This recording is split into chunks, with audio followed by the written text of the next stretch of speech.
بسم اللہ الرحمن الرحیم۔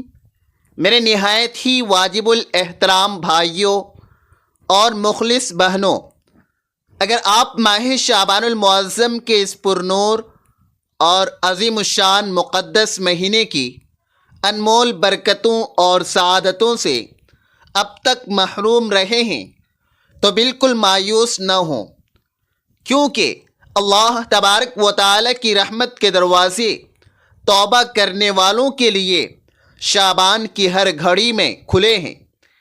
آپ نے بس ایک چھوٹا سا مگر انتہائی طاقتور عمل کرنا ہے کہ نماز عصر کی ادائیگی کے بعد جائے نماز پر ہی باادب بیٹھے ہوئے قرآن کریم کی اس آیت مبارکہ کا ورد کرنا ہے، جسے تمام آیات کی سردار اور عظمت کا مینار کہا جاتا ہے۔ اس میں کسی شک و شبہ کی گنجائش نہیں کہ جو بندہ ماہ شعبان میں عصر کے بعد اس مخصوص وظیفے کو اپنا معمول بنا لیتا ہے، اللہ کریم غیب سے اس کے رزق کے تمام بند دروازے اس طرح کھول دیتا ہے کہ عقلیں دنگ رہ جاتی ہے، اور اسے وہاں سے نوازا جاتا ہے جہاں اس کا گمان اور سوچ بھی نہیں پہنچ پاتی۔ اگر آپ کی دلی خواہش ہے کہ آپ بہت جلد معاشی طور پر مستحکم اور مالدار ہو جائیں، رزق میں ایسی بے پناہ وسعت پیدا ہو جو نسلوں تک ختم نہ ہو، اور آپ کبھی زندگی میں کسی کے سامنے ہاتھ پھیلانے کے محتاج نہ رہیں، تو اللہ تبارک و تعالی کی ذات پر کامل بھروسہ اور یقین محکم رکھ کر یہ عمل آج ہی سے شروع کریں۔ یاد رکھیں کہ جس طرح ماہ شعبان اللہ تبارک و تعالی کے رسول صلی اللہ علیہ وسلم کا خاص مہینہ ہے، اور اپنی فضیلت و بزرگی میں رمضان کی آمد کا پیش خیمہ ہے، بالکل اسی طرح پورے دن کے 24 گھنٹوں میں عصر کے بعد کا وقت بھی انتہائی بابرکت اور قبولیت کی خاص گھڑی ہے۔ یہ وہ مبارک وقت ہے جب آسمانی فرشتے اپنی ڈیوٹیاں تبدیل کرتے ہیں، یعنی دن بھر ہماری نیکیاں اور اعمال لکھنے والے فرشتے اللہ تبارک و تعالی کے پاس واپس جاتے ہیں، اور رات والے فرشتے اپنی ذمہ داری سنبھالنے کے لیے زمین پر تشریف لاتے ہیں۔ شعبان کے مہینے میں تو پورے سال کے اعمال نامے اللہ تبارک و تعالی کی بارگاہ میں پیش کیے جاتے ہیں۔ فرشتے جب اللہ تبارک و تعالی کی بارگاہ میں حاضر ہوتے ہیں تو وہ بندے کے آخری عمل کی گواہی دیتے ہیں۔ اگر بندہ اس وقت ذکر الہی، تسبیح اور قرآن کی تلاوت میں مصروف ہو تو فرشتے وہی گواہی بارگاہ الہی میں پیش کرتے ہیں، جس کے نتیجے میں بندے کے رزق اور عمر میں خصوصی برکتیں لکھ دی جاتی ہیں۔ یہی وہ وقت ہے جب ہر دعا مستجاب ہوتی ہے، ہر حاجت روائی ہوتی ہے، اور ہر مشکل کا حل غیب سے نکل آتا ہے۔ جو خوش نصیب اس وقت قرآن کی سردار آیت کو پڑھ لیتا ہے تو مغرب کا سورج ڈوبنے سے پہلے پہلے اللہ تبارک و تعالی کے حکم سے اس کے گھر میں برکتوں، سکون اور رزق کی ایسی بارش ہونے لگتی ہے جو تمام تنگیوں کو بہا لے جاتی ہے۔ یہ عمل نہایت مختصر اور آسان ہے، کیونکہ عصر سے مغرب کا وقت بہت کم ہوتا ہے اور نہایت تیزی سے گزر جاتا ہے۔ شعبان کا مہینہ غفلت کا مہینہ کہلاتا ہے، کیونکہ لوگ رجب اور رمضان کے درمیان اسے بھول جاتے ہیں، مگر آپ نے اس وقت کو غنیمت جاننا ہے۔ اگر آپ دن بھر کے مصروف 24 گھنٹوں میں سے صرف چند منٹ نکال کر یہ تسبیح 21 بار بھی نہیں پڑھ سکتے تو سمجھ لیں کہ آپ اپنی خوش قسمتی کے دشمن خود بن رہے ہیں، کیونکہ یہ وہ کلام الہی ہے جس کے ذریعے اللہ تبارک و تعالی اپنے عاجز بندوں کو تنگی کے غار سے نکال کر فراخی کی شاہراہ پر کھڑا کر دیتا ہے۔ شعبان کا ہر لمحہ اور ہر ساعت قیمتی ہے، مگر عصر کا وقت پورے دن کا سردار وقت کہلاتا ہے۔ جیسے تمام راتوں میں تہجد کی گھڑی اللہ تبارک و تعالی سے لو لگانے کے لیے سب سے افضل ہے۔ جو بندہ اس روحانی حکمت کو پا لیتا ہے وہ اپنا ایک لمحہ بھی لغو کاموں یا فضول گفتگو میں ضائع نہیں کرتا، بلکہ اسی وقت میں اپنے رب کو راضی کر کے اپنی تقدیر کے سیاہ فیصلے بدلوا لیتا ہے۔ یہ تسبیح پڑھنے والوں کو معاشرے میں عزت و وقار، مقام اور روحانی سرداری نصیب ہوتی ہے۔ قرآن مجید میں اللہ تبارک و تعالی نے اس وقت کی اہمیت پر زور دیتے ہوئے صاف لفظوں میں فرمایا کہ اپنی نمازوں کی سختی سے حفاظت کرو، خاص طور پر درمیانی نماز کی جو کہ عصر کی نماز ہے۔ لہٰذا اس وقت کو غفلت اور دنیاوی فضول باتوں میں برباد کرنے کے بجائے ذکر و اذکار اور استغفار میں گزاریں۔ اگر آپ کم از کم 3 دن تک یہ عمل مسلسل کریں تو آپ خود اپنی آنکھوں سے معجزات اور الہی کرشمے دیکھیں گے۔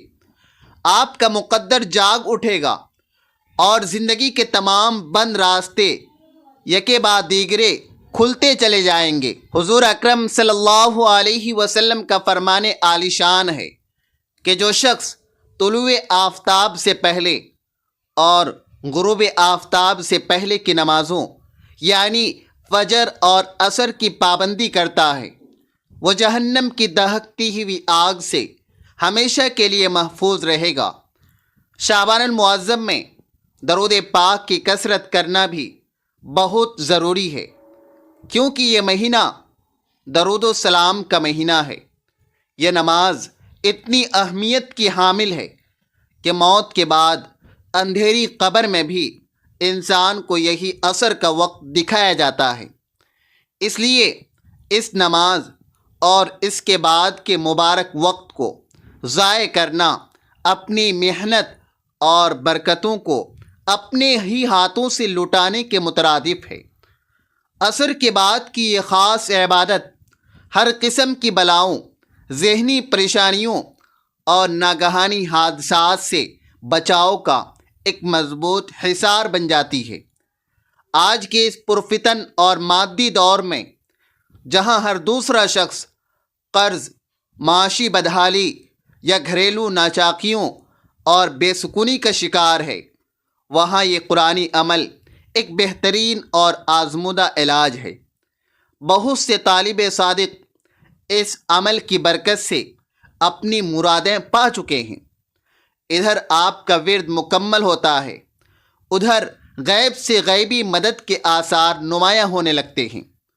رزق کی تنگی اور تنگ دستی دور کرنے کے لیے سب سے پہلے 7 بار درود ابراہیمی پڑھیں، پھر اپنے مقصد کی پختہ نیت دل میں کریں اور نہایت عاجزی و انکساری کے ساتھ 3 بار اللہ تبارک و تعالی سے گر گرا کر فریاد کریں کہ اے مالک الملک، اے کائنات کے اکیلے وارث، میری یہ مشکل دور فرما اور میری جائز حاجت اپنی رحمت سے پوری کر دے۔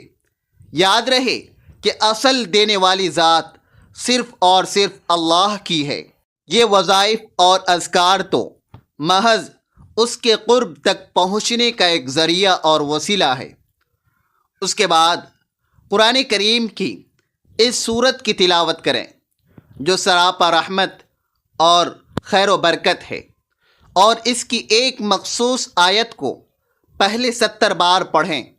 یہ وہ کلام ہے جو سابقہ انبیاء کرام نے بھی تنگی اور آزمائش کے وقت پڑھا اور اللہ تبارک و تعالی نے انہیں عظیم کامیابیاں عطا فرمائیں۔ اس کلام میں اسم اعظم کی ایسی تاثیر ہے جو ناممکن کو ممکن بنا دیتی ہے۔ حضرت جریر بن عبداللہ رضی اللہ عنہ فرماتے ہیں کہ ہم حضور پاک صلی اللہ علیہ وسلم کی خدمت اقدس میں موجود تھے۔ آپ نے 14ویں کے چاند کی طرف اشارہ کر کے فرمایا کہ تم اپنے رب کو عنقریب ایسے ہی دیکھو گے جیسے اس چاند کو بلا کسی مشقت اور بھیڑ کے دیکھ رہے ہو، لیکن اس دیدار الہی کے لیے ضروری ہے کہ تم فجر اور عصر کی نمازوں پر مداومت اختیار کرو، یعنی انہیں کبھی قضا نہ ہونے دو۔ شعبان میں اپنے اعمال کو سنواریں، کیونکہ یہ رمضان کی تیاری کا مہینہ ہے۔ یہ تسبیح دل کو وہ سکون اور روح کو وہ جلا بخشتی ہے جو دنیا کے کسی مال و دولت میں نہیں۔ جو پہلی آیت آپ نے 70 بار پڑھنی ہے وہ اللہ الصمد، یہ اللہ کا ایسا بے نیاز اور شان والا نام ہے جس میں اس کی وحدانیت اور ہر حاجت سے بے نیازی کی جھلک نمایاں ہے۔ اسے پڑھنے میں محض چند منٹ صرف ہوں گے، مگر اس کے ثمرات و ثواب دنیا و آخرت میں سایہ بن کر آپ کا ساتھ دیں گے۔ اس عمل کی برکت سے نہ صرف مال و زر میں اضافہ ہوگا بلکہ لوگوں کے دلوں میں آپ کا احترام اور ہیبت پیدا ہوگی، اور حاسدین و دشمنوں کے شر سے ہمیشہ کے لیے نجات ملے گی۔ ایک صحیح روایت کے مطابق سورہ اخلاص کی تلاوت قبر کے وحشت ناک اندھیروں میں بھی روشنی کا مینار بن کر آتی ہے اور تلاوت کرنے والے کی شفاعت کرتی ہے۔ شعبان کا مہینہ وہ مہینہ ہے جس میں رحمتوں کے دروازے رمضان سے پہلے ہی کھلنا شروع ہو جاتے ہیں۔ اس کے نام کے حروف میں شین سے شرف شروع، عین سے عزت، با سے برکت، الف سے الفت اور نون سے نور مراد ہے۔ شب برات کی وہ عظیم رات بھی اسی مہینے میں آتی ہے جس میں تقدیروں کے فیصلے ہوتے ہیں۔ اس لیے جب آپ دعا مانگیں تو اس دوران 3 بار یا ربنا یا ربنا یا ربنا کا ورد کریں، اور پھر اپنی مرادیں اللہ تبارک و تعالی کے سامنے پیش کریں۔ اس کے بعد سورہ کوثر کو 11 بار پوری توجہ اور مخارج کے ساتھ پڑھیں۔ اس ترتیب اور تعداد کو ہرگز تبدیل نہ کریں، کیونکہ اعداد کی اپنی ایک کیمسٹری اور روحانی تاثیر ہوتی ہے جو خاص مقاصد کے لیے مقرر کی گئی ہے۔ اللہ تبارک و تعالی پر پختہ یقین اور کامل توکل رکھ کر جب آپ یہ عمل کریں گے تو کامیابی آپ کا مقدر بن جائے گی۔ بہت سے لوگ محض بے یقینی اور شک کی وجہ سے بڑی برکتوں سے محروم رہ جاتے ہیں، مگر آپ نے وسوسوں کو قریب نہیں آنے دینا ہے۔ یاد رکھیے، زندگی بہت مختصر اور ناپائیدار ہے، اور ہمیں یہ بھی علم نہیں کہ ہمیں زندگی میں اگلا شعبان یا رمضان نصیب ہوگا بھی یا نہیں۔ اس لیے اس سنہری موقع کو غنیمت جانیں اور اپنی دنیاوی زندگی کے ساتھ ساتھ آخرت کا دائمی توشہ بھی جمع کر لیں۔ اس وظیفے کے اختتام پر اپنے گھر والوں، اپنی جان اور اپنے مال کی حفاظت کے لیے یہ قرآنی و مسنون کلمات ضرور پڑھیں۔ بسم اللہ علی نفسی و اہلی و مالی، تاکہ آپ کا سب کچھ اللہ تبارک و تعالی کی حفاظت اور پناہ میں آ جائے۔ اللہ پاک ہم سب پر اپنا خصوصی فضل و کرم فرمائے، ہماری تمام جائز دعاؤں کو اپنی بارگاہ میں قبول و منظور فرمائے، اور ہمیں بڑھاپے اور جوانی میں اپنے سوا کسی کا محتاج نہ کرے۔ آمین ثم آمین یا رب العالمین۔ ناظرین، اللہ تبارک و تعالی سے دعا ہے کہ اللہ تبارک و تعالی نیکی کی بات کو سننے، سمجھنے اور اس پر عمل کرنے کی توفیق عطا فرمائیں۔ میرا سنانا اور آپ کا سننا اپنی بارگاہ الہی میں قبول اور منظور فرمائیں، اور ہمارا خاتمہ ایمان پر فرمائیں۔ آمین یا رب العالمین۔ ناظرین، ویڈیو اچھی لگی ہو تو ویڈیو کو لائک کریں، دوستوں میں شیئر کریں، چینل کو سبسکرائب کریں اور کمنٹ باکس میں اللہ تبارک و تعالی کے 99 ناموں میں سے کوئی ایک نام ضرور ٹائپ کریں۔ اگلی ویڈیو تک کے لیے اجازت دیجیے۔ اللہ حافظ۔